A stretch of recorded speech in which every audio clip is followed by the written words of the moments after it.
नहीं करता।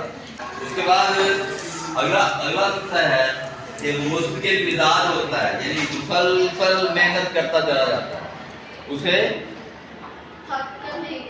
कभी भी थकावट या सुस्ती नहीं आती, क्योंकि मुसलसल मेहनत करने का आदी होता है। अल्लामा इकबाल भी नौजवान नस्ल से मुखातिब होकर कह रहे हैं कि जिस तरह शाहीन की जो खूबियाँ हैं उसमें पाई जाती हैं, आप भी शाहीन बनने की कोशिश करें। तो उन्होंने नौजवान नस्ल को क्या किया है, तसव्वुर शाहीन दिया है, शाहीन का तसव्वुर दिया है, और वही तसव्वुर उन्होंने अपनी नज़्मों में जा बजा पेश किया।